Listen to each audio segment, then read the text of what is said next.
Assalamualaikum warahmatullahi wabarakatuh. Salam sejahtera untuk kita semua. Hari ini kita akan kembali mempelajari mata kuliah Kinetika dan Reaktor 16 JKI 4013. Mulai pertemuan ini, kita mulai masuk ke materi analisis data reaksi kimia dalam menentukan laju reaksi. Tapi dalam pembahasan ini kita hanya melakukan analisis untuk reaktor partaian atau batch.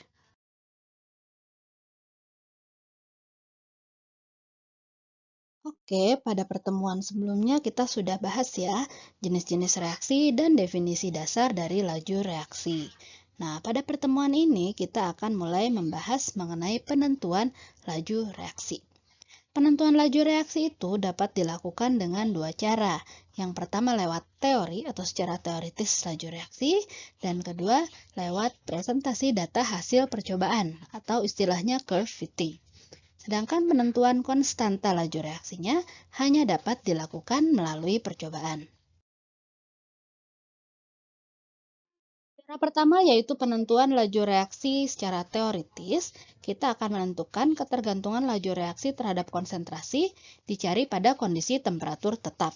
Nah, kemudian ketergantungan konstanta laju reaksi pada temperatur yang berbeda ditentukan. Jadi dapat ketergantungan laju reaksi terhadap C, kemudian terhadap T. Sudah kita pelajari ya sebelumnya.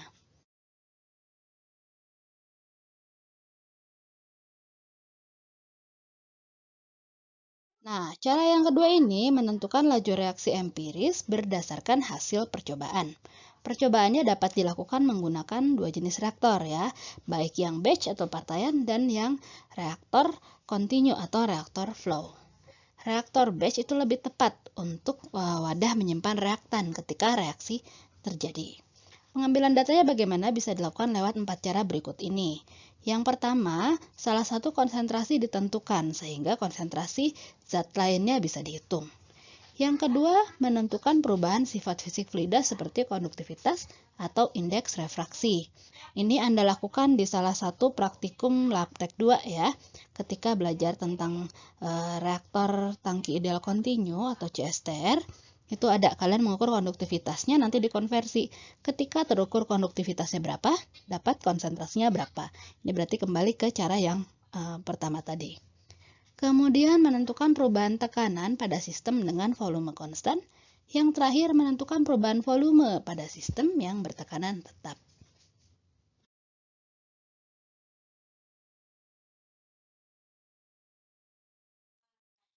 Pengambilan data pada sebuah reaktor batch umumnya dilakukan pada kondisi isotermal dan volume tetap.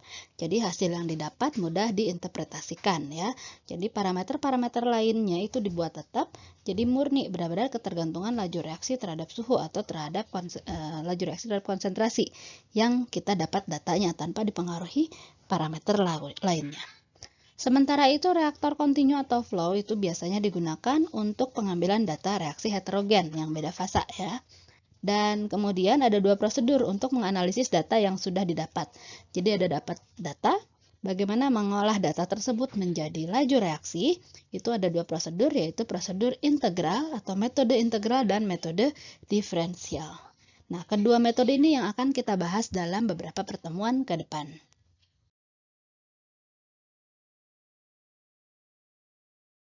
Baik, kita pelajari dulu ya secara teorinya perbedaan antara metode integral dan metode diferensial. Yang pertama ini metode integral dilakukan dengan cara memberikan tebakan awal bentuk persamaan laju reaksi. Jadi kita menebak dulu nih kira-kira laju reaksinya seperti apa. Kemudian tebakan kita itu diintegrasikan atau diintegralkan, diselesaikan secara matematik sehingga diperoleh persamaan grafik antara konsentrasi terhadap waktu. Nah, data yang dimiliki nanti diplotkan ke dalam grafik hingga diperoleh laju reaksi yang sesuai atau fit dengan data yang ada. Ketika misalkan garis lurus berarti dia order 1, misalkan polinomial berarti dia order 2, order 3, dan seterusnya. Jadi kita menebak dulu laju reaksinya, kemudian dapat persamaan. Nah, kita data fitting atau curve fitting, data yang kita peroleh mengisi persamaan atau mengikuti persamaan tersebut atau tidak. Begitu data yang kita peroleh mengikuti persamaan tertentu, oke, berarti tebakan kita itu benar. Lebih jelasnya nanti kita lihat contoh soalnya ya.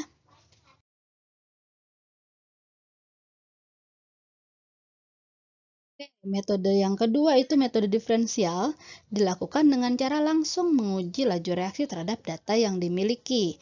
Tidak perlu diintegralkan terlebih dahulu.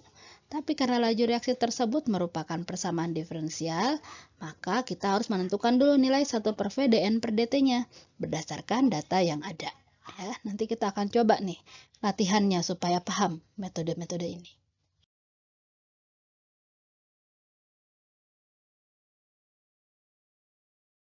Lebih detail ini ya perbandingan antara metode integral dengan metode diferensial.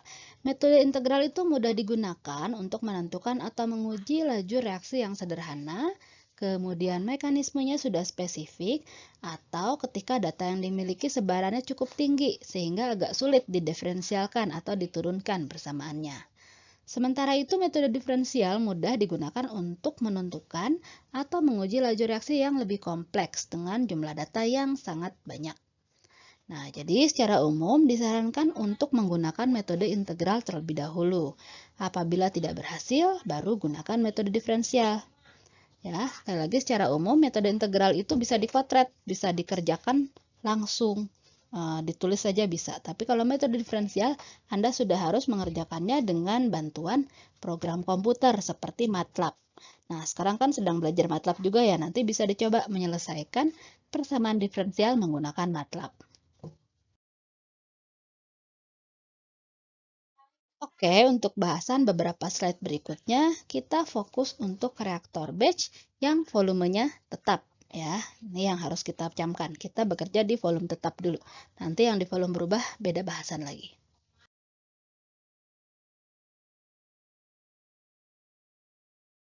Jika kita menyebutkan kondisi volume tetap ataupun volume berubah, bukan berarti volume reaktornya yang menjadi sudut pandang, melainkan volume campuran reaksi.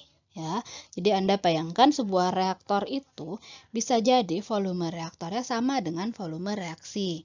Tapi siapa tahu reaksinya itu reaksi dua fasa. Biasanya kan satu volume itu tidak terisi penuh oleh reaktan, dikasih ruang untuk aliran.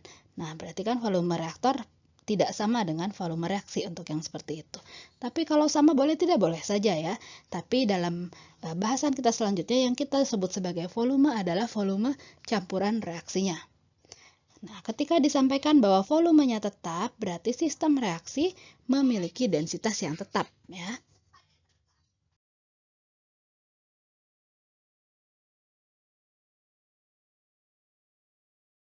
Pada suatu sistem bervolume tetap, laju reaksi komponen I dinyatakan dalam persamaan berikut ini.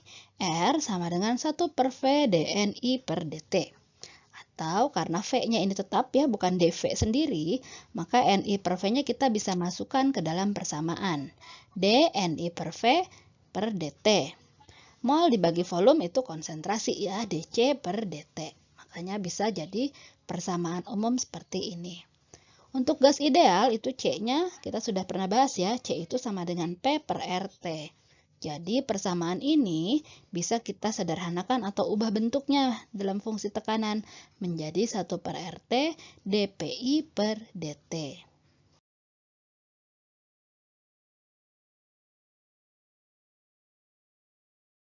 Nah, tadi ketika kita berbicara dia volumenya tetap, maka kita akan melihat neraca massa seperti ini.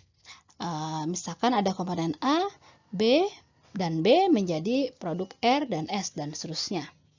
Pada saat T sama dengan 0, maka di awal reaksi ada Na0, Nb0, Nr0, Ns0, dan N inert ya. Mungkin ada zat-zat yang tidak bereaksi ikut di sini.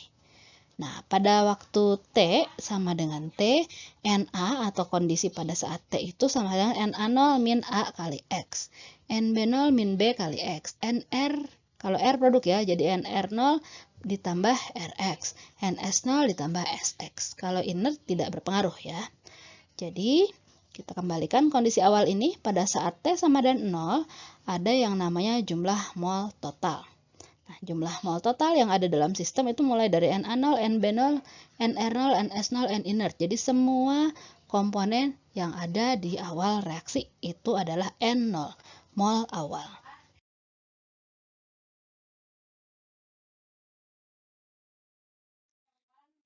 Jika T sama dengan T, maka ada yang namanya mol.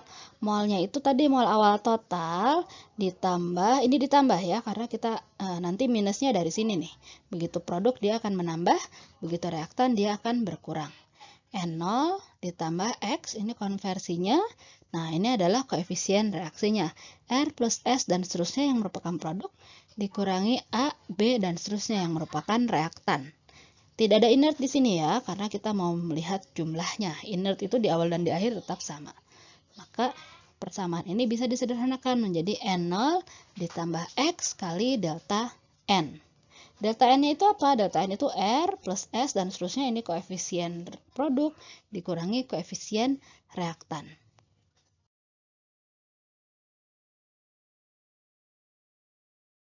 Nah, ketika kita asumsikan bahwa hukum gas ideal berlaku di sini, maka untuk reaktan apapun, misalkan reaktan A ya, di dalam sebuah sistem bervolume tetap V, kita bisa tuliskan seperti ini.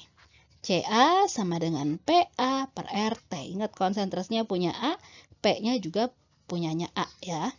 C itu tadi adalah mol per volume, kita bisa tulis Na0 per V.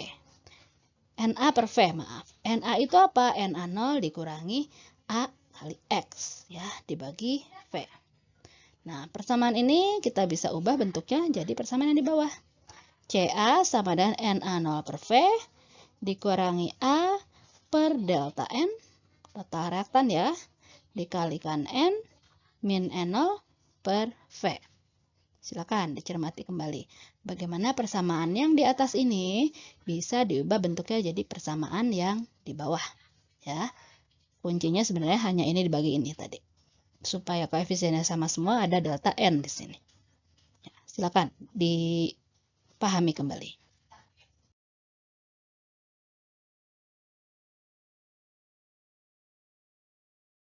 Nah, persamaan yang tadi atau ini ditulis ulang di kiri adalah persamaan untuk konsentrasi.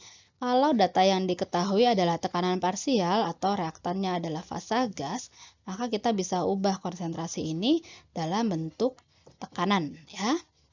PA sama dengan CA kali RT, itu sama dengan PA0 dikurangi A per AN dikalikan Pi ini tekanan total dan dikurangi tekanan awal. Ya, jadi ini bentuk lain dari persamaan sebelah kiri. Yang kiri fungsi konsentrasi, yang kanan fungsi tekanan.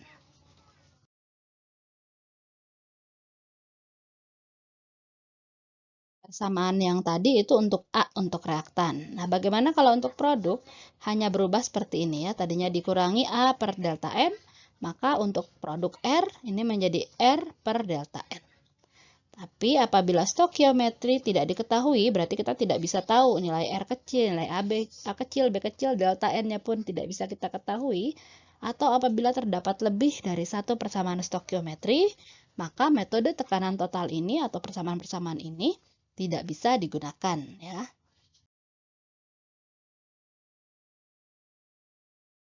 Baik, kita pahami definisi dari konversi reaksi.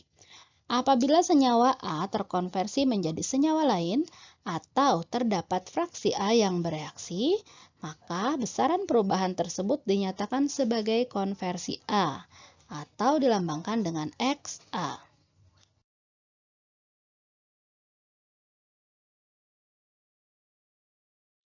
Apabila nilai awal A pada saat T sama dengan 0 dinyatakan sebagai Na0, mol A awal, dan pada saat T terdapat sejumlah Na yang tersedia, maka konversi A dapat dinyatakan sebagai berikut. Xa sama dengan mol A awal dikurangi mol A akhir dibagi mol A awal. Itu akan sama dengan 1 minus Na per V dibagi Na0 per V. Coba cermati bagaimana persamaan ini berubah menjadi seperti ini ya. Na per V itu apa? C. Konsentrasi mol per volume itu.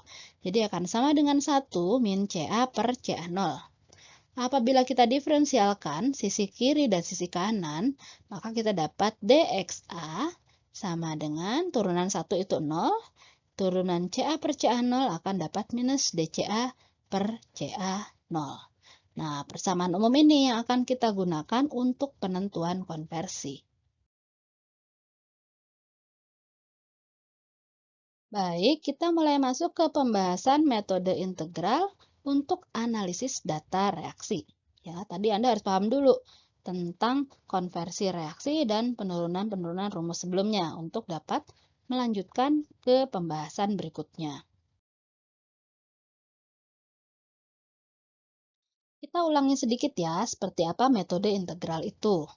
Jadi dalam metode integral, suatu persamaan reaksi yang sudah ditebak di awal itu akan diuji apakah cocok atau tidak dengan data yang kita miliki. Jadi kita integrasikan, kemudian dibuat kurva antara C terhadap T. Nanti diambil C terhadap T hasil prediksi dari persamaan yang kita tebak awal itu terhadap kurva C terhadap T yang diperoleh dari data. Oke, kita bahas lebih detail untuk masing-masing reaksi dengan ordenya masing-masing ya, untuk khusus metode integral.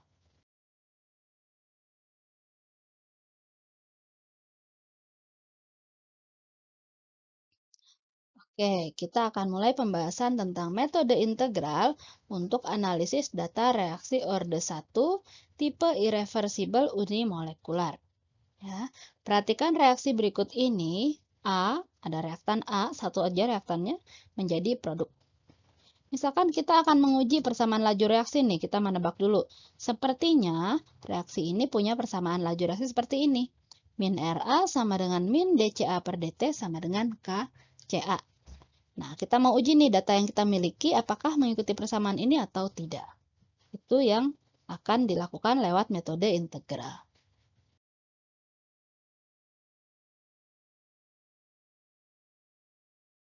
Selanjutnya, persamaan min RA sama dengan min DCA per DT sama dengan KCA itu kita atur dulu susunannya supaya bisa diintegrasikan ya. CA-nya pindah ke kiri jadi DCA per CA, sedangkan DT-nya pindah ke kanan menjadi KDT. Kemudian sisi kiri bisa kita integrasikan dari CA0 sampai CA, dan yang di kanan bisa diintegrasikan dari 0 sampai T. Integral 1 per C itu sama dengan ln CA, sehingga persamaan ini bisa diintegrasikan menjadi min ln CA per CA0 sama dengan K dikalikan T.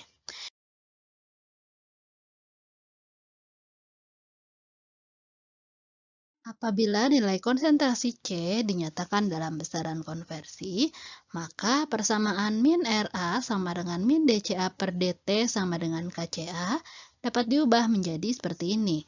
DXA per DT sama dengan K dikali 1 min XA.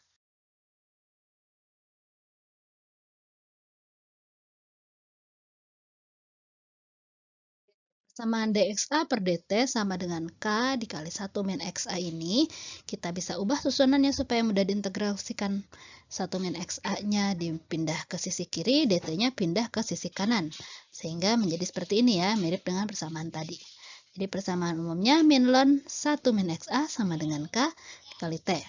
Kalau sudah punya persamaan garis lurus seperti ini, kita tinggal buat grafik antara ln 1 min xa terhadap t.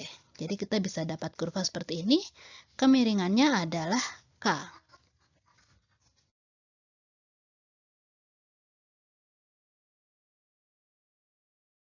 Perhatikan sedikit catatan ini ya. Perhatikan reaksi berikut. Min DJ per DT sama dengan KCA pangkat 0,6, CB pangkat 0,4. Meskipun reaksi orde totalnya adalah 1, persamaan reaksi ini termasuk ke dalam reaksi yang kompleks, tidak dapat diselesaikan dengan metode integral. Harus sudah pakai metode diferensial. Oke, supaya lebih paham, kita coba pelajari contoh kasus ini ya. Jadi ada senyawa A, konsentrasi awalnya itu 1000 mol per liter. Dimasukkan ke reaktor batch dan bereaksi mengikuti persamaan A menjadi produk R. Ya, ketika dicek ternyata di situ hanya ada konsentrasi atau senyawa A dan hanya ada senyawa R. Konsentrasi A setiap waktu dimonitor sehingga diperoleh data berikut ini ya. Setiap berapa menit dapat data CA-nya. Nah, dari data tersebut, silakan tentukan orde reaksi dan persamaan laju reaksinya.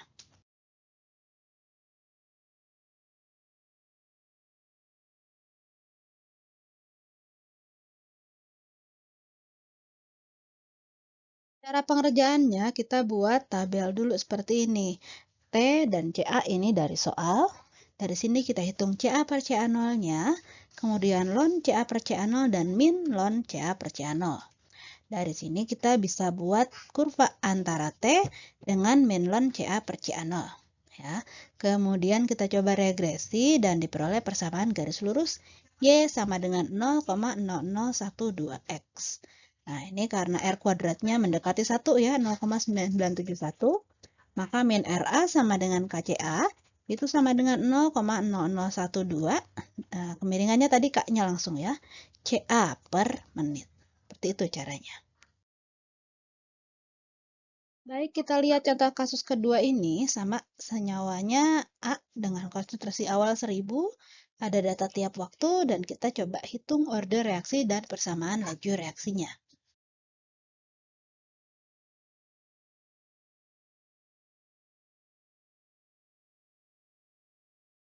Dengan cara yang sama seperti tadi kita buat tabel isinya T, CA, CA per CA0, ln CA per CA0, dan min ln CA per CA0. Kemudian kita buat grafik antara T dengan min ln CA per CA0. Nah, ini tanpa kita buat regresi atau kita coba buat regresi garis lurus, ternyata reaksi ini tidak mengikuti persamaan orde 1. Nah, setelah ini bagaimana? Setelah ini kita coba ke orde 2-nya. Ya, ini kita belum pelajari orde 2. Nanti di selanjutnya cara membedakannya orde 2 nanti hanya beda di tabel ini ya saja. Setelah dapat tabelnya sama, kita tinggal membuat kurva untuk mendapatkan kemiringannya. Seperti itu. Tadi untuk yang orde 1 sudah selesai, kita sekarang masuk ke metode integral untuk reaksi orde 2.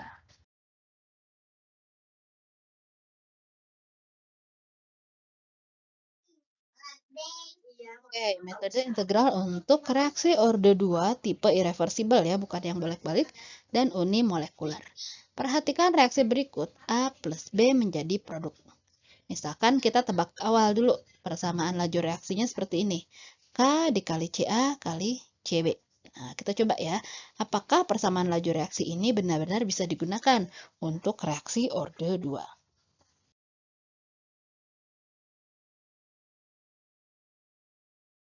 Ini asumsi dasarnya dulu ya, apabila jumlah A dan B yang telah bereaksi pada waktu T yang sama dapat dinyatakan sebagai CA0XA, maka persamaan laju reaksinya bisa dituliskan seperti ini. Ini asalnya dari mana? Asalnya dari K, CA, CB. CA itu CA0 1 min XA sama dengan CA0 min CA0 XA. Sedangkan CB itu CB0 min CA0 XA. Nah, persamaan ini digunakan untuk substitusi CA dan CB di persamaan berikut.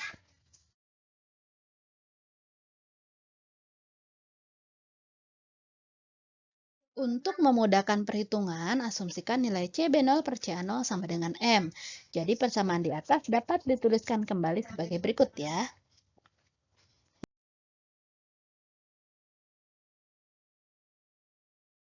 Kita susun ulang persamaannya supaya mudah diintegrasikan menjadi seperti ini. Hasil integrasinya nanti Anda detailnya bisa baca di buku, tapi hasilnya bisa lihat di slide berikutnya. Nah, ini adalah bentuk akhir dari hasil integrasi persamaan reaksi orde 2. Kita tinggal buat grafiknya dari persamaan berikut.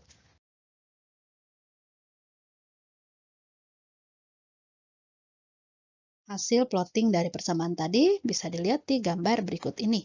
Ya, jadi kalau datanya ternyata fit dengan persamaan yang kita integrasikan, berarti persamaan reaksi yang kita tebak di awal itu sudah benar.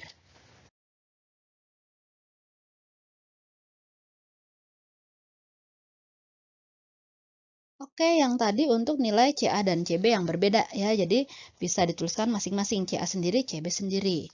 Nah, untuk reaksi orde 2 yang memiliki konsentrasi A dan B yang sama, maka kita bisa sederhanakan persamaan reaksi dalam kasus sebelumnya. Contohnya reaksinya seperti ini. A tambah B jadi produk, bisa kita sederhanakan menjadi 2A menjadi produk. Persamaan reaksinya menjadi min RA sama dengan min DCA per DT sama dengan K CA kuadrat atau KCA kuadrat 0 dikali 1 min XA kuadrat. Setelah diintegrasikan bisa dapat persamaannya seperti ini. 1 per CA dikurangi 1 per CA0 sama dengan 1 per CA0 dikalikan XA per 1 min XA sama dengan K kali T.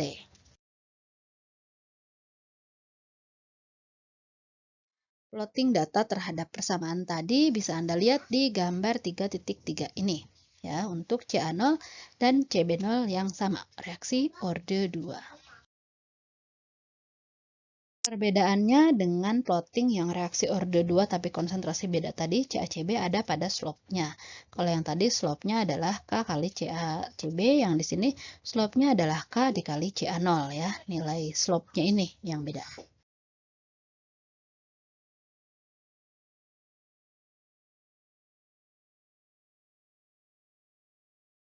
Selanjutnya ada reaksi orde 2, bentuknya beda lagi. Di orde 2 yang pertama tadi A plus B jadi produk. Orde 2 yang kedua A plus B-nya konsentrasinya sama, jadi bisa disederhanakan jadi 2A menjadi produk. Yang ketiga ini A plus 2B jadi produk. Tapi dia persamaan reaksinya KCaCb. Ya, seperti ini disederhanakan dan diintegrasikan bisa dapat hasil integrasinya persamaan umumnya seperti ini.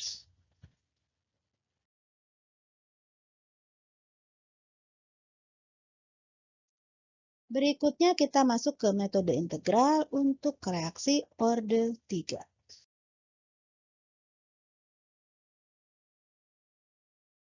Yang pertama kita bahas adalah reaksi orde 3 tipe irreversible trimolekuler. Perhatikan reaksi berikut, A plus B plus D jadi produk. Kita tebakan awal persamaan laju reaksinya adalah seperti ini. Min Ra sama dengan min dCa per dt sama dengan K Ca Cb Cd.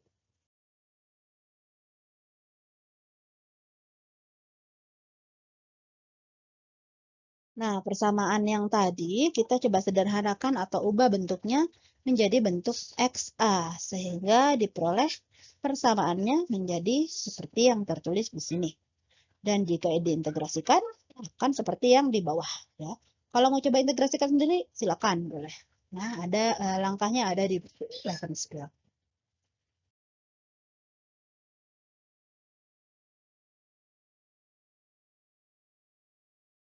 Satu lagi untuk reaksi orde 3, ini sama dengan orde tua tadi, A plus 2B jadi R reaksinya. Tapi kalau yang tadi ternyata A plus 2B jadi R, tapi laju reaksinya KCaCb. Nah, yang ini yang orde 3, laju reaksinya adalah KCaCb kuadrat. Kalau diubah dalam bentuk konversi, jadi seperti ini. Dan apabila kita sederhanakan ya, CB0 per CA0-nya itu M, hasil integrasinya bisa dilihat seperti ini. Untuk M sama dengan 2 dan M tidak sama dengan 2.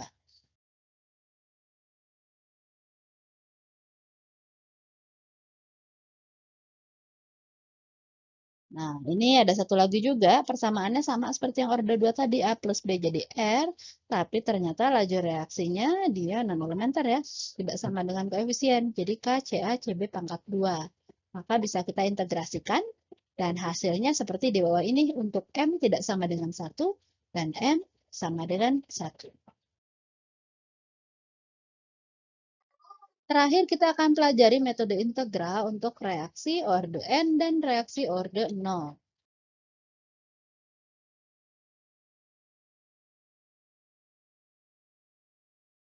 Tadi kita sempat bahas ya persamaan laju reaksi untuk orde 1, orde 2, dan orde 3.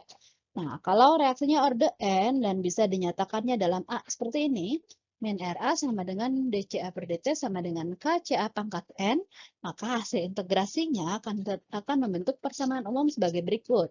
Ca pangkat 1 min N dikurangi Ca0 pangkat 1 min N sama dengan N min 1 dikali K kali T. Tapi persamaan ini tidak berlaku untuk N sama dengan 1. Ya. Jadi ordenya di atas 1.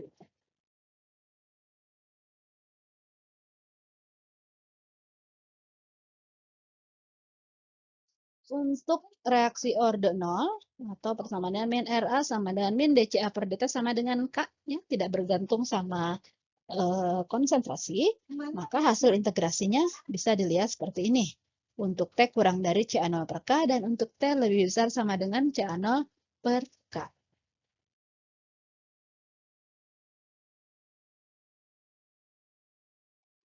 Untuk reaksi orde 0, plottingnya seperti ini, dan kemiringannya adalah K per C0, kalau dia yang fungsi X. Kalau fungsi C, slope-nya min K.